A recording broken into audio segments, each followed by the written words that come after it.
आज मैं आया हूँ आप लोगों के लिए, जैसे कि आप लोगों की डिमांड थी कि सर कारक पढ़ाओ मैं अच्छे से, तो आज अपन पढ़ेंगे कारक प्रकरण। जैसे आप लोगों ने कहा था कि सर हमें वाक्य बनाने में दिक्कत आई थी, तो मैंने देखो सामान्य वाक्य वाला टॉपिक लिया था। पहले कर्ता और क्रिया अपन ने अच्छे से पढ़े कि किसके साथ क्या आता है। एक वचन का कर्ता होता है तो एक वचन की क्रिया आती है, बहुवचन का कर्ता तो बहुवचन की क्रिया, जब वो पढ़ लेते। अब विशेष वाक्य अपन पढ़ेंगे, तो कारक वाला टॉपिक यदि अपन को अच्छे से कंप्लीट हो जाता है तो फिर शिक्षण विधियों में हिंदी अर्थ करने में कोई सा भी श्लोक आ जाए, कोई सा भी गद्यांश पद्यांश आ जाए, उनका अपन आराम से हिंदी अनुवाद कर सकते हैं और समझ सकते हैं। तो देखो कारक, कारक शब्द बनाए क्र धातु से ण्यूल प्रत्यय करने पर, ऊ से है उका हो जाता है तो कारक बन जाता है। ये प्रत्यय में पढ़ेंगे। कारक का मतलब होता है जिसका क्रिया के साथ सीधा संबंध हो। क्रिया जनकत्वम कारकत्वम, क्रिया के जनक को कारक कहते हैं। जो क्रिया का जनक होता है उसे क्या कारक कहते हैं। या इसकी सीधी सी परिभाषा देखें तो कि जिसका क्रिया के साथ सीधा संबंध होता है उसे ही कारक कहते हैं। क्रिया के साथ सीधा संबंध होना चाहिए। जैसे एक प्रसिद्ध उदाहरण है, हे मनुष्याः नरदेवस्य पुत्रः जयदेवः स्वहस्तेन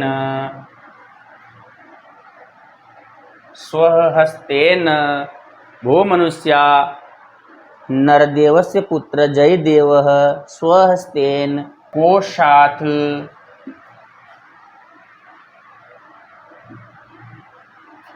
निर्धन्यभ्य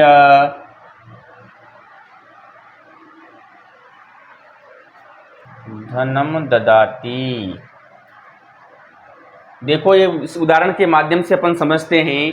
हे मनुष्यों, नरदेवस्य पुत्र, नरदेव का पुत्र जयदेव, स्वहस्तेन अपने हाथ से, कोशात अपने खजाने से, निर्धनव्य गरीबों के लिए, ग्रामे गांव में धनम ददाती धन देता है। तो देखो यहाँ पर जो करता है कौन है, यहाँ पर जयदेव। जयदेव का संबंध किससे हो रहा है, ददाती के साथ हो रहा है। जैसे जयदेव ददाती, जयदेव देता है। क्या देता है जयदेव, देखो जयदेव ददाती, जयदेव देता है। तो देखो ये कर्ता क्रिया के साथ सीधा संबंध हो रहा है, जयदेव ददाती। फिर जयदेव धनम ददाती, जयदेव क्या देता है, जयदेव धन देता है। देखो धनम ददाती क्या दे रहा है, धनम दे। तो यहाँ तो कर्ता कारक धनम ददाती, धन को देता है, तो कर्म कारक कर्ता ने कर्म को।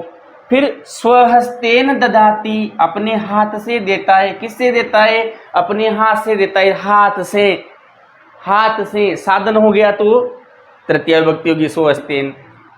निर्धनभ्य ददाती, किसके लिए देता है, निर्धनभ्य ददाती, निर्धनों के लिए देता है। किसके लिए दे रहा है, निर्धनों के लिए दे रहा है। तो देखो देने के लिए चतुर्थी। कोशात, खजाने से देता है। कहां से अलग हो रहा है, खजाने से, खजाने से देता है। तो देखो ये पंचमी विभक्ति होगी। फिर देखो कहां देता है, ग्राम में ददाती, गांव में देता है। गांव में पेपर सप्तमी होगी। फिर तो कर्ता कारक, कर्म कारक, करण कारक, संप्रदान कारक, अपादान कारक और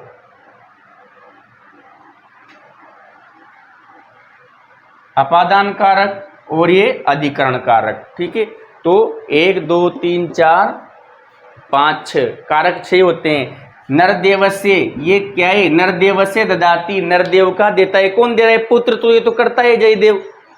तो यहाँ पर इसका सीधा संबंध नहीं होने के कारण षष्ठी को कारक नहीं मानते। षष्ठी को केवल हम विभक्ति ही मानते हैं। तो हे मनुष्यों, नरदेव का पुत्र जयदेव अपने हाथ से, अपने खजाने से निर्धनव्य गरीबों के लिए गांव में धन देता है। तो देखो सभी के साथ सीधा संबंध है। प्रश्न भी बन रहा है यहाँ पर, अपन चाहते तो देखो कह ददाती, कह ददाती, कौन देता है, कौन दे रहा है, तो देखो क्रिया के साथ जयदेव ददाती, जयदेव, जयदेव ददाती, कौन दे रहा है, जयदेव ददाती, तो इसका साथ सीधा संबंध किम ददाती, क्या दे रहा है, जयदेव क्या दे रहा है, तो देखो आंसर हो गया अपना धनम ददाती, धन दे रहा है। फिर केन ददाती, किससे देता है, केन ददाती किससे दे रहा है, तो कहीं से दे रहा है, वो साधन क्या है, स्वहस्तेन,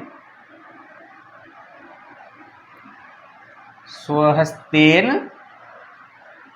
केभ्ये ददाती, किसके लिए दे रहा है, कस्मे काव्यम केभ्ये, केभ्ये ददाती, तो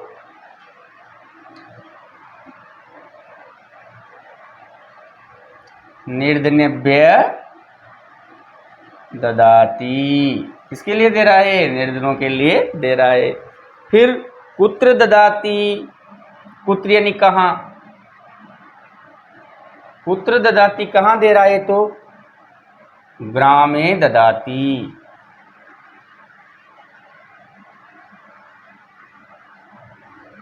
और कस्मात ददाती, किससे देता है, कस्मात ददाती, तो कोशात ददाती। देखो अब यहां पे इसको एक बार और अच्छे से समझने की कोशिश करेंगे। देखो कह ददाती, कौन दे रहा है, जयदेव ददाती। देखो यहाँ पे हे मनुष्यों, नरदेव का पुत्र कौन है, जयदेव। जयदेव क्या करता है, अपने हाथ से, अपने खजाने से गरीबों के लिए गांव में धन देता है। तो जब क्रिया के साथ जिसका सीधा संबंध होता है संस्कृत में, उसे ही क्या कहते हैं, कर्ता कहते हैं। उसे ही संस्कृत में क्या कहते हैं, कारक कहते हैं। कर्ता कर्म च करणम च संप्रदानम ततेव च अपादान अधिकरणम इत्याहु कारकाणि षट्। संस्कृत में ये 6 ही कारक माने गए हैं, क्योंकि जिसका क्रिया के साथ सीधा संबंध होता है उसे ही संस्कृत में हम कारक कहते हैं। जैसे देखो अब एक बार और समझने की कोशिश करता हूं मैं आपको। देखो कह ददाती, कौन देता है, तो जयदेव ददाती, जयदेव कर्ता कारक, सीधा संबंध हो रहा है ददाती के साथ, जयदेव ददाती। फिर देखो यहां से आगे किम ददाती, क्या देता है, तो धनम ददाती, तो ददाती के साथ और धनम के साथ क्या है, यहाँ पे सीधा संबंध हो रहा है। किम ददाती, तो धनम ददाती।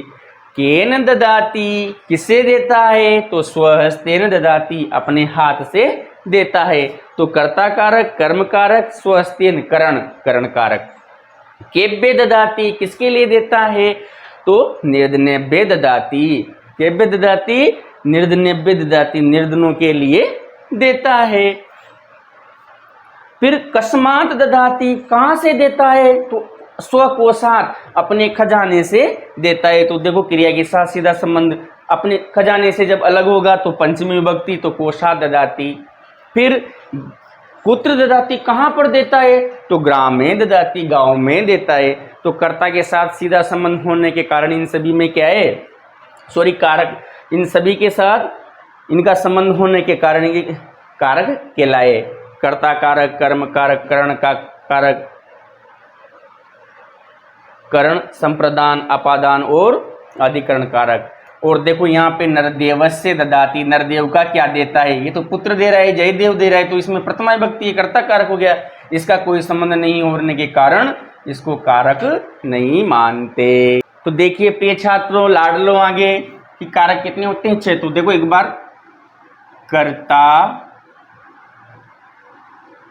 कर्ता कर्म च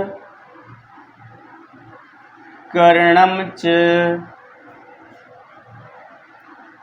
संप्रदानम दानम ततेव च।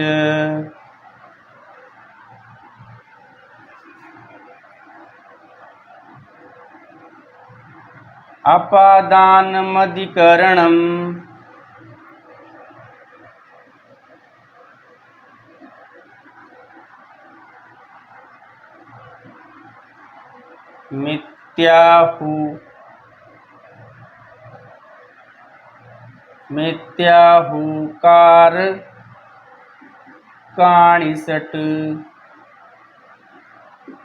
मिथ्याहुकारकाणिसट।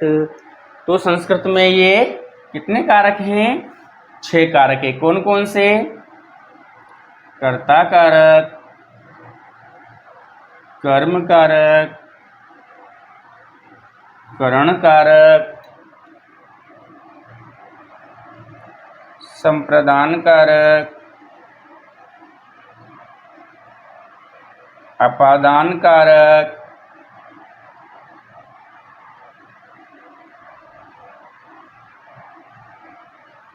अधिकरण कारक,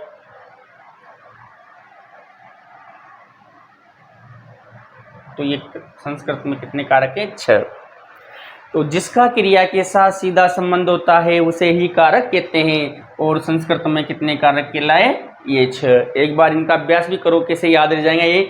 कर्ता कर्म च करणम च संप्रदानम ततेव च अपादानमधिकरणम इत्याहुकारकाणि षट्। ये संस्कृत में 6 कारक कहलाते हैं। देखो इसमें षष्ठी विभक्ति को कारक नहीं मानते, षष्ठी विभक्ति को कारक नहीं मानते, षष्ठी को केवल विभक्ति है। और संबोधन जो होता है उसको भी प्रथमा में ग्रहण कर लेते हैं, प्रथमा विभक्ति में मानते हैं उसमें भी। तो देखो यहाँ पे एक बार विभक्ति लिख देता हूं मैं। कर्ता ने प्रथमा, कर्ता ने कर्म को द्वितीया, कर्ता ने कर्म को करण से तृतीया,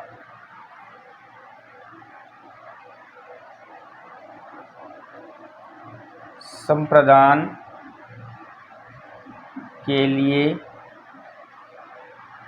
चतुर्थी,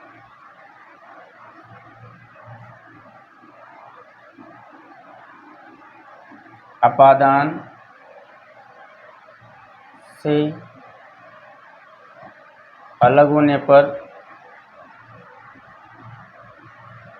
पंचमी,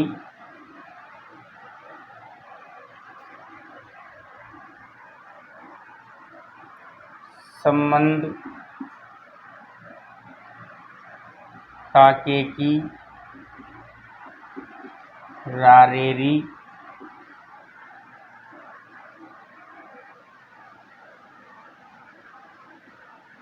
अधिकरण में पेपर,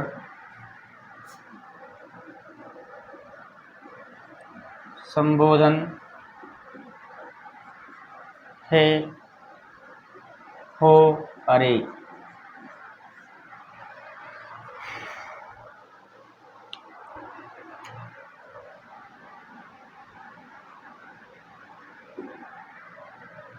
तो देखो अब ये विभक्तियां तो कितनी होती है? विभक्तियां होती है 7, कारक कितने होते हैं? 6। और ये विभक्तियां भी 2 प्रकार की होती है। एक तो होती है कारक विभक्ति,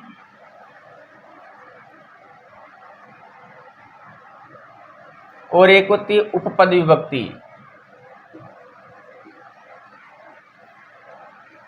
जो क्रिया के माध्यम से संज्ञा शब्दों में लगती है वो तो क्रिया के माध्यम से लगती है, वो तो कारक विभक्ति कहलाती है। और जो शब्दों में लगती है, जो केवल मुख्य मुख्य शब्दों में लगती है, वो कहलाती है उपपद विभक्ति कहलाती है। हाँ देखो, जो कारक विभक्ति है वो क्रिया के आधार पर जो संज्ञा शब्दों में लगती है वो तो कारक विभक्ति कहलाती है। और पदों के आधार पर जो शब्दों में लगती है वो उपपद विभक्ति कहलाती है। अभी इनका विस्तार से अपन अभी अवलोकन करेंगे। तो ये कारक कितने हुए? 6। अब इनको विशेष रूप से पढ़ते हैं अपन। जैसे देखो पहला नंबर पे पढ़ेंगे अपन कर्ता कारक। पहला पढ़ेंगे अपन कौन सा? कर्ता कारक। कर्ता कारक,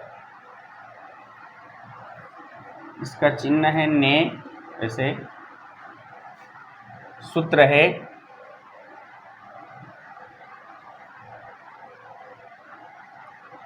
स्वतंत्र कर्ता। वाक्य में जो स्वतंत्र रूप से विद्यमान होते हैं वह कर्ता कहलाता है।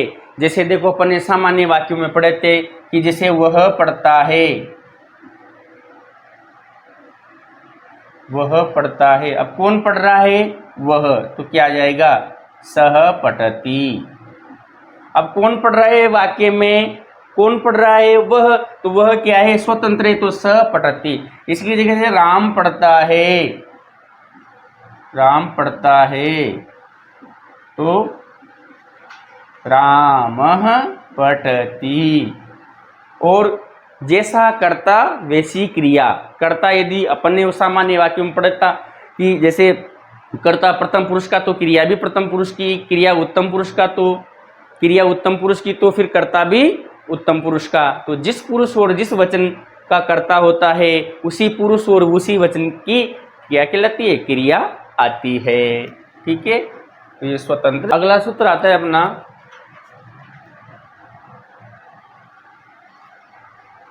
प्रातिपदिकार्थ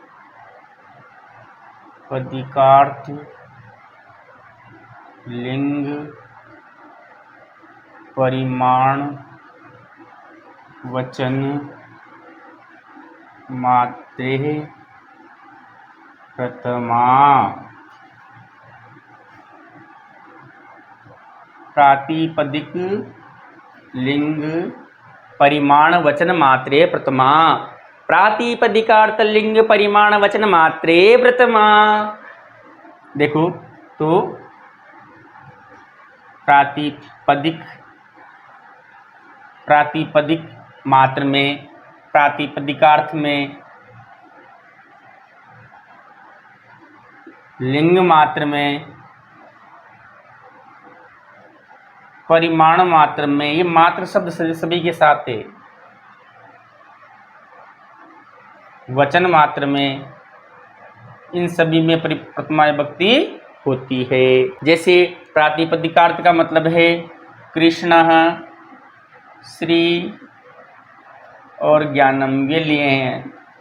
अर्थात जिन शब्दों के रूप चलते हैं, जिन शब्द का अर्थवान होते हैं, वो प्रातिपदिक कहलाते हैं। अर्थात जिस शब्द में, जिस पद से अपन को उसके अर्थ का ज्ञान होता है वो प्रातिपदिक कहलाता है। जिस शब्द को देख करके अपन को जिस पहचान पता लगती है वो प्रातिपदिक कहलाता है। जैसे कृष्ण, अपन को अर्थ पता हो जाता है, श्री, लक्ष्मी, ज्ञान। अर्थात जिस शब्द को देख करके उसके अर्थ की प्रतीति होती है वो क्या कहलाता है? प्रातिपदिकार्थ कहलाता है। लिंग, लिंग शब्द में जैसे जिसका लिंग ज्ञान होता है, जैसे तटः, तटी और तटम। परिमाण मात्र के अंतर्गत देखो जैसे द्रोणों व्रीहि,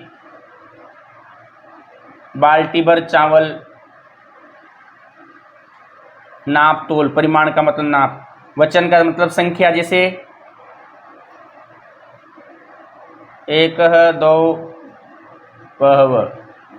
तो यहाँ से प्रश्न कैसे बनते हैं? जैसे कृष्ण श्री ज्ञानम किसके उदाहरण हैं? प्रातिपदिकार्थ के। तट तटी तटम किसके उदाहरण हैं? लिंग के। द्रोणों व्रीहि किसका उदाहरण है? परिमाण के।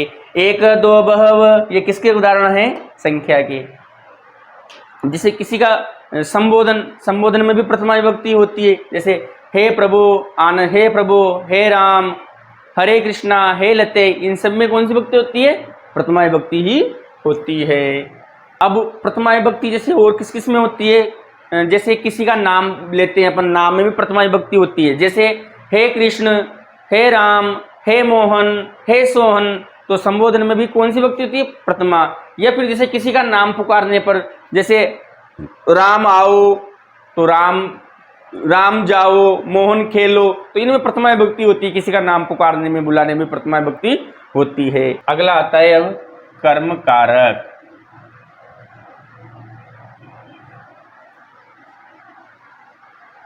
द्वितीय विभक्ति।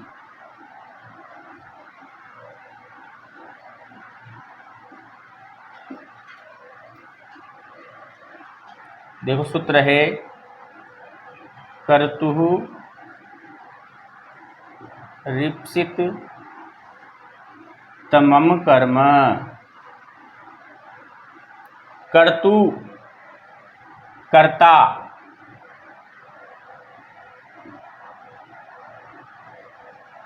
इप्सित तमम। देखो एक तो होता है इप्सित का मतलब चाहना, और इप्सित तमम का मतलब होता है ज्यादा चाहना। कर्ता जिसको सबसे ज्यादा चाहता है उसकी कर्म संज्ञा होती है ना। कर्ता जिसको सबसे ज्यादा चाहता है उसकी कौन सी संज्ञा होती है? कर्म संज्ञा। कर्ता जिसको सबसे ज्यादा चाहता है उसकी कर्म संज्ञा होती है। फिर एक सूत्र और आता है यहाँ कर्मणि द्वितीया, है ना, जिसकी कर्म संज्ञा होती है फिर उसमें कर्म में द्वितीय विभक्ति कौन से सूत्र से होती है? कर्मणि द्वितीया से। जैसे देखो मोहनः मोहन पुस्तक पढ़ता है।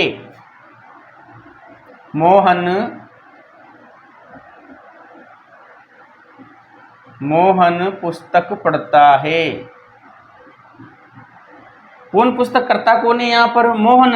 कर्ता कौन है यहाँ पे? मोहन। क्रिया क्या है? पढ़ता है। तो देखो अपन ने पहले पढ़ लेते मोहन पढ़ता है, मोहनः पठति। अब यहाँ क्या पढ़ना चाह रहा है? मोहन पुस्तक। कर्ता क्या करना चाह रहा है? पुस्तक पढ़ना चाहता है। तो पुस्तक में कौन सी विभक्ति होती है? द्वितीया।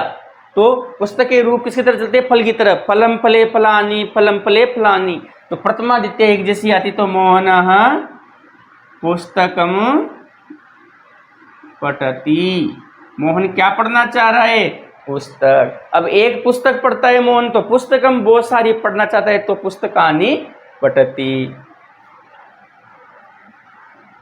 छात्र गांव जाते हैं।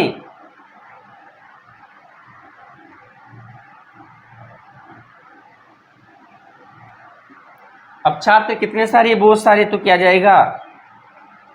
छात्राः ग्रामम गच्छन्ति। छात्राः ग्रामम गच्छन्ति। छात्र विद्यालय जाते हैं।